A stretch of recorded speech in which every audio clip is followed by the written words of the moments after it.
कम से कम ऋत्विक किताब में लिखे हैं ठाकुर जी, आधा घंटा जरूर पकड़ो बैठने।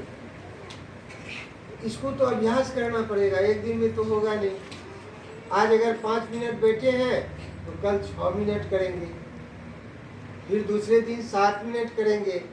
इस क्रम से जो है कि 30 दिन में अगर ये 30 मिनट हो जाता है और ये नशा अगर आपके ऊपर चढ़ जाता है, आपके पास कोई भी समस्या आएगा आप उसको जो है समाधान करें। और ठाकुर जी बोले 10 घंटा का काम तुम 2 घंटा में कर लोगे। इतना तुम्हारे भीतर मैं एनर्जी दूंगा, ताकत दूंगा, जो कि तुम्हारा शरीर जो है ना जल जल करते रहेगा। क्यों ठाकुर कहते हैं परे परे मरने से अच्छा है चल के मरना। आज लड़ाई क्यों है कि हम लोग सेवा नहीं देना चाहते हैं, सेवा लेना चाहते हैं। सबसे ज्यादा अभी टेंडेंसी क्या हो गया मनुष्य का, वह सेवा नहीं देंगे, सेवा लेंगे। और ठाकुर जी क्या कहते हैं, सेवा दो, सेवा लो नहीं। यह शरीर मिला है सेवा करने के लिए, लेने के लिए नहीं। इस तरह से हम लोग चलेंगे तब ना। एक दिन ठाकुर जी परीक्षा लेते हैं, क्योंकि कोई भी सामान इधर से उधर ठाकुर जी का नहीं फेंका रहता है। लेकिन एक दिन देखता है कि टेबल जो है कहीं पर रखा हुआ है, तो किसी को बोलता है रे वो टेबल को जगह पकड़ा न दो। एक को कहा नहीं सुना, 2 को कहा नहीं सुना, 3 को कहा नहीं सुना, चौथा में जो है ना ठाकुर जी अपने से जाकर माथा पर लेना शुरू किया तो 10 को भक्त दो। तो आप अगर कदम बढ़ाने लगिएगा, सेवा करना शुरू कर दीजिएगा, तो आपके पीछे भी तब आना शुरू कर देगा। हम बच्चे को सेवा नहीं देते हैं, लेकिन बच्चे से हम सेवा लेना चाहते। ये होता है, पहले आपको सिखाना पड़ेगा। ठाकुर जी कहते हैं जितनी अटूट मातृभक्ति वह लड़का उतनी प्रिय। ठाकुर ये नहीं कहते हैं जितनी अटूट गुरु भक्ति। तो माँ का स्थान अभी सबसे ऊंचा है।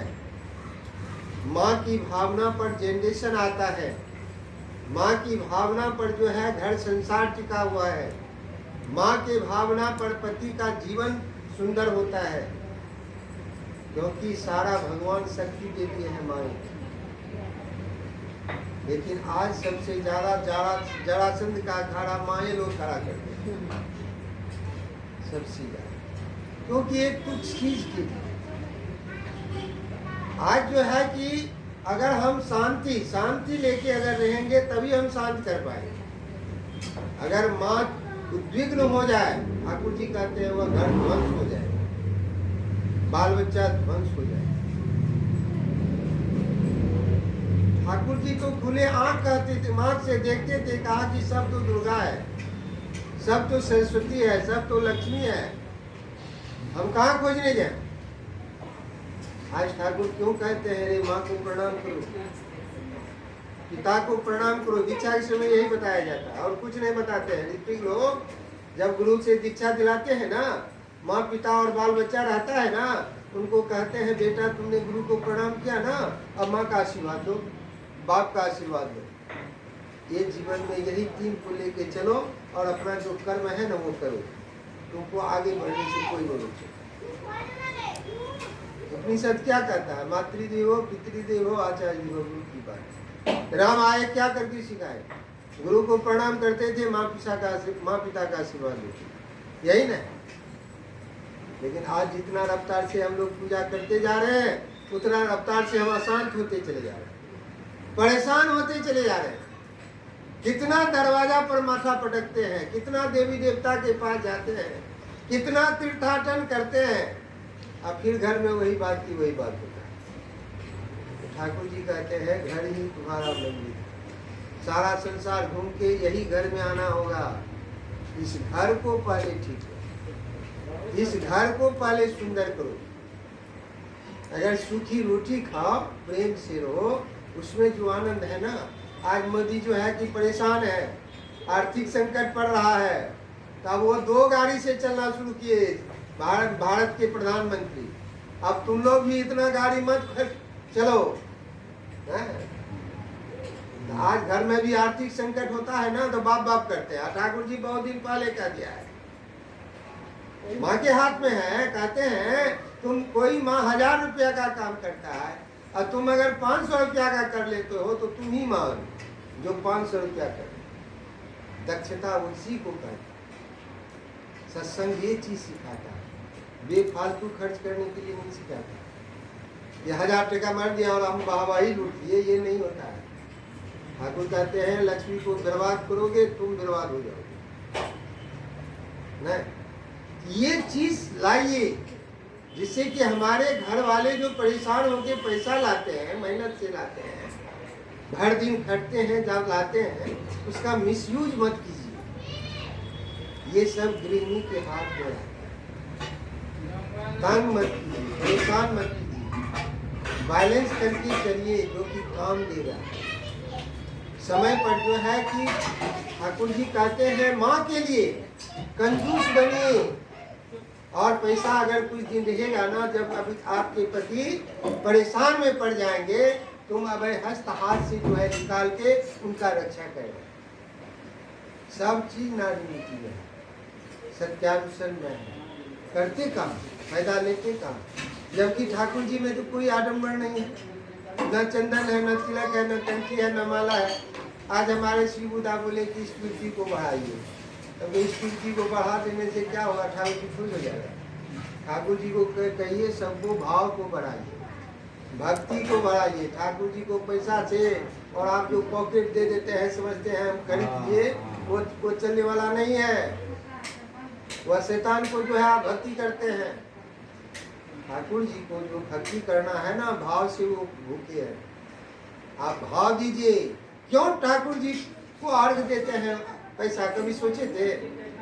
इसीलिए कि ठाकुर जी बोले कि देख तुमको सबसे ज्यादा लव है अर्थ से, लेकिन सबसे ज्यादा प्रेम तुमको कब होना, किससे होना चाहिए? धर्म से। इसीलिए वो हमको दो, और जब तुम हमको दोगे ना, तब हमसे तुमको लव हो। ठाकुर ये बात बोले थे। अगर ठाकुर अनुकूल चंद जी को 1 पैसा देता है, उससे अगर 100 पैसा नहीं पाता है, तो ठाकुर अनुकूल चंद जी को 1 पैसा नहीं देता।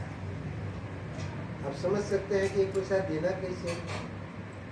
ठाकुर जी से कभी अहंकार से आप उनको कैप्चर नहीं कर पाइए, अभिमान से उनको कैप्चर नहीं कर पाइए, उनको प्रेम से ही कैप्चर कर पाइए। हम एक निमित्त मात्र है प्रभु। यह शरीर आपसे मिला है ना, ये घर यहीं से बटोर के बनाए हैं, आपकी धरती है ना, उसी से ईटा बना है, बालू ये सब जितना है सब आपका है, बटोरे हैं, बनाए हैं। जब तक है भोग कराते हैं, फिर लेके चले जाइए। यही न है जीवन, ये मृत्यु लोक है। फिर हम क्यों लड़ाई करें? हम फिर क्यों अहंकार को पाल के रखे हैं? क्यों अभिमान को पाल के रखे हैं? हम लोगों को क्यों नहीं लव होता है, प्यार होता है पति से हो, बाल बच्चे से हो? क्यों टेंशन होता है? कभी इस पर चिंतन किए हैं कि आज हम अगर लड़ाई करते हैं तो हमारे ठाकुर जी को कष्ट होता होगा? मेरा ये था, हम लोग एक ज्ञानी हो गए। हम भी परिवार में चलते हैं, संसार में चलते हैं।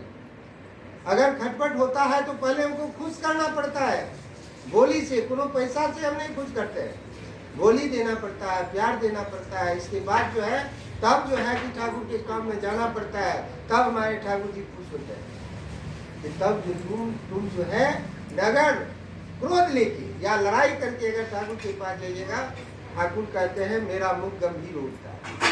एक दाम्पत्य जीवन में लड़ाई करके ठाकुर के पास गए, प्रैक्टिकल घटना बनाते। दोनों आदमी गए कि जाते हैं ठाकुर जी को सुनाएंगे। दोनों आदमी गए, ठाकुर जी आसन पर विराजमान है। ठाकुर जी को जैसे प्रणाम करते हैं, ठाकुर जी आसन प्रणाम ही नहीं लेते हैं, घूम जाते हैं। ठाकुर जी को देखते हैं घूमे हुए, फिर दोनों आदमी आगे प्रणाम करते हैं, फिर घूम जाते हैं। चारों तरफ घूमते घूमते नहीं छोड़ रहे, ठाकुर जी चले गए बर्मा के लिए। ये लोग भी दोनों नहीं पीछा छोड़ रहे, ये भी लोग भी दोनों चले गए। ठाकुर जी कभी किसी के ईगो पर डायरेक्ट ठोकर नहीं मारते, ईगो पर ठोकर नहीं मारते। आप देखिए बैकग्राउंड से उनको ज्ञान देते हैं। क्या देते हैं? क्या बौर बहू कभी आपको मैंने कभी गाली दिया? देखिए आप इधर इनको बौर माँ को कह रहे हैं, बौर माँ कहें कि ठाकुर जी ये बात क्यों बोल रहे हैं? क्या नहीं कभी आपको पिटाई किए हैं? कभी किसी तरह का कुछ हुआ है, आप ये दोनों दाम्पत्य जीवन में जो है दोनों को ठोकर लिया, ठाकुर तू जान रहा है मेरा, रोने लगे, ठाकुर के चरण पर गिर गए। अब दोनों स्वीकार कर रहे हैं हमारी गलती, हमारी गलती। जो गलती स्वीकार कर लेता है वह संसार में महान होता है। छोटा हो लेकिन लक्ष्य ऊंचा रखते हैं। समझ गए? आज जहाँ भी लड़ाई है एक अहंकार की लड़ाई है। पति पत्नी के बीच हो, पिता पुत्र के बीच हो, सब के पीछे जो है अर्थ घुसा हुआ है और उसकी लड़ाई है। आज ठाकुर जी दया करके हम लोगों को जो है जीवन दिया है, ठाकुर जी मिला है। इनको हम लोग जो है दयाल कहते हैं, परम प्रेममय कहते हैं। समझ गए ना? इस कारण से नाम ध्यान कीजिए और वाणी निकालिए।